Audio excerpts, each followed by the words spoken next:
JBN, we keep you informed. Man dead, another injured during confrontation with police. One man was fatally shot and another injured during a confrontation with the police in the vicinity of Portland Avenue in Riverton City, Kingston 11, about 5:30 p.m. on Monday, July 27. Dead is 25-year-old Romain Cunningham of Parkway in Riverton Meadows in the parish.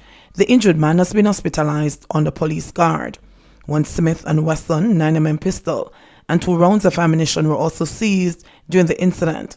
The police said the matter has been reported to the Independent Commission of Investigations (INDICOM) and the Inspectorate and the Professional Standards and Oversight Bureau. Farmer charged in Tamara Gettys' murder. The police have charged a 5th person in connection to the murder of Tamara Gettys in Reserve District, Trelawney, on Friday, June 19. Tamara, 36, was killed in her home in the presence of her 10-year-old daughter. 4 others were charged earlier this month in connection with the murder: Tamara's sister Nadine, her 2 nieces, and Tashana Young. The police said the 5th individual has been identified as 55-year-old farmer Owen Irving of Hampton District and of Salt Spring in St. James. Irving was taken into police custody in Westmoreland on Wednesday, June 15. In a statement given to the police, Irving allegedly disclosed that he collected $250,000 to hire a hitman to kill Tamara.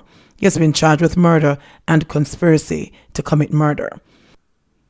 4 co-accused sentenced in Manchester fraud trial. The 4 co-accused in the Manchester Municipal Corporation fraud trial were all sentenced yesterday by senior parish court judge Ann-Marie Granger. Former Secretary Manager and acting CEO David Harris was sentenced to a total of 16 months at hard labor. Former Temporary Works Overseer Kendall Roberts was sentenced to a total of 18 months at hard labor. Carpenter Dwayne Sibbles was sentenced to a total of 12 months imprisonment at hard labor. Meanwhile, Tasha Gay Goulburn Elliott, wife of Sanjay Elliott, was given a non-custodial sentence and fined a total of $3 million. $1.5 million on each count, or 6 months imprisonment, said Granger. If the fines are not paid, the sentence is to be consecutive.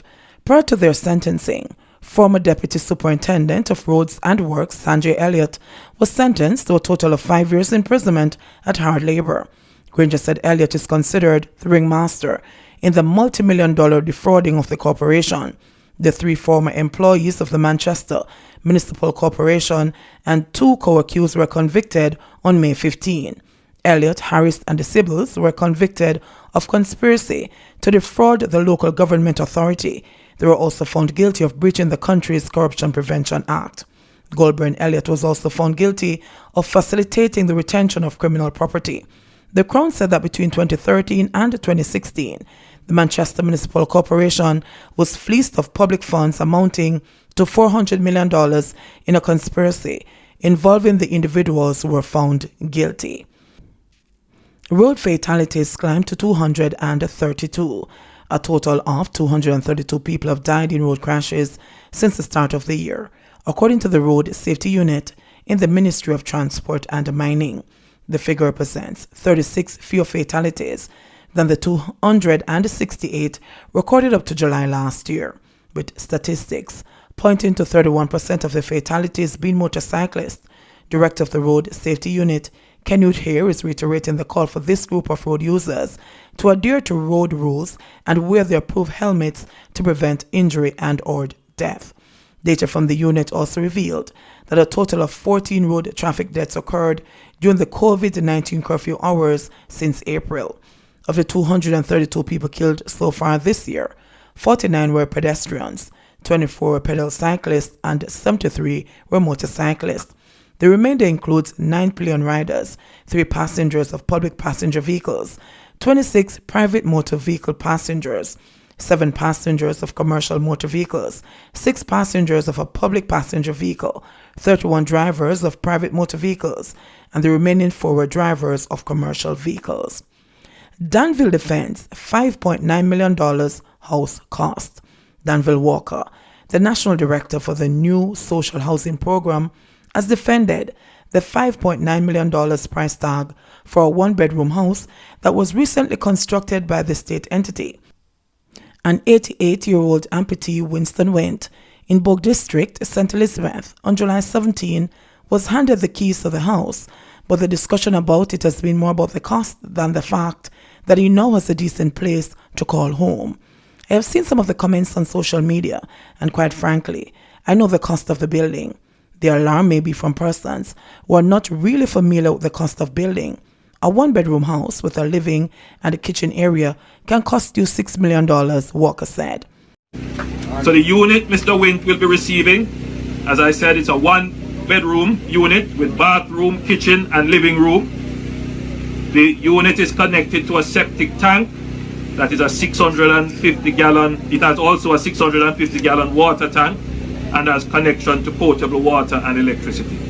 The one-bedroom unit for Mr. Wint was constructed for a cost of $5.9 million.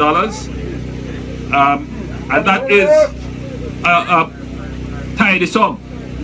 And a part of this project, Mr. Slowly, a part of this project is that we're going to initiate a design competition. I have raised this issue before with the director of the program, Mr. Daryl Walker.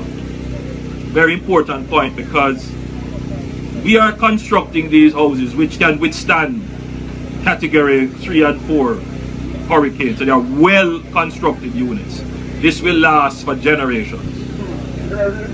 But we are using traditional building systems and traditional building technologies and materials.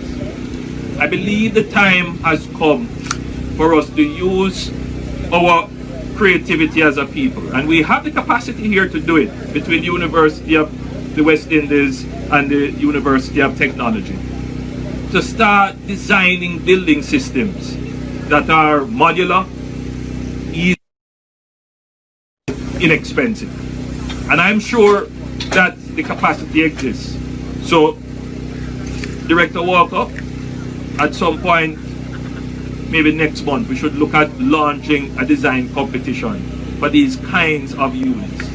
So we could, instead of using 5.9 to build one unit, we can build two. Wint's house has a living room, kitchen, a bathroom, and septic tank, and has connections for potable water and electricity.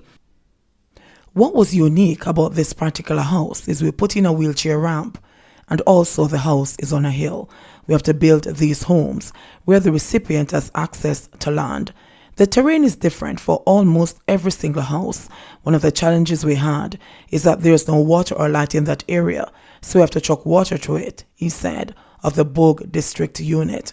Walker said that it appears people are comparing the construction price of the homes under the NHSP to construction in many housing developments.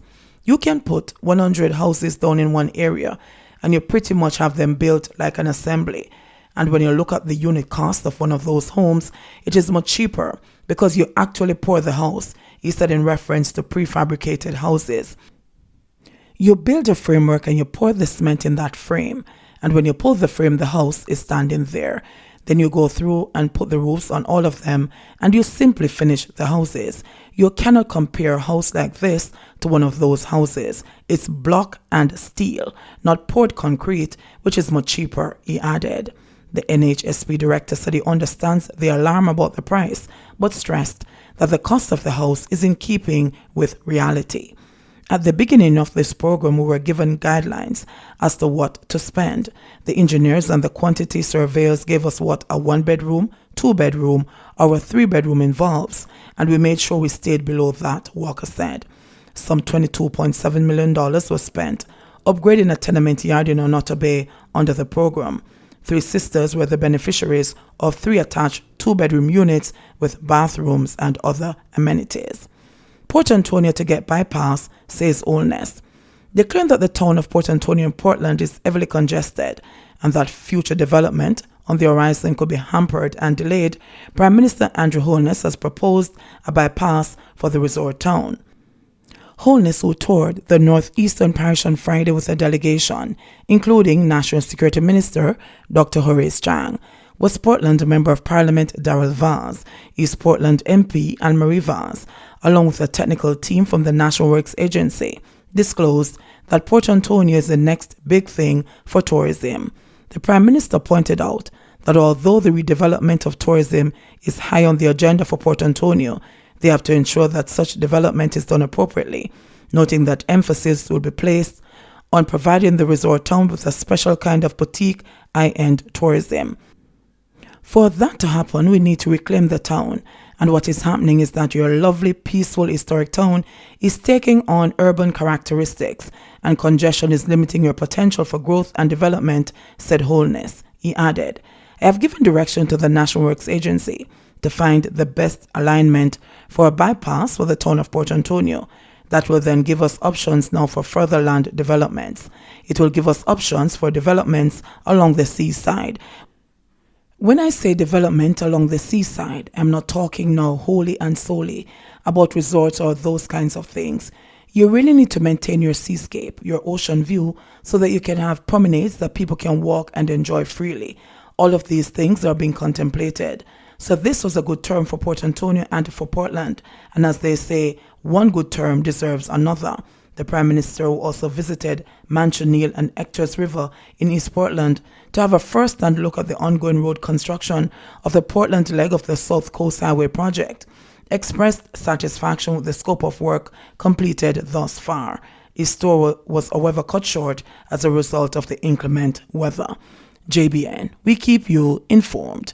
Please remember to subscribe, like, share, leave us a comment, and click the notification bell to receive our daily news items.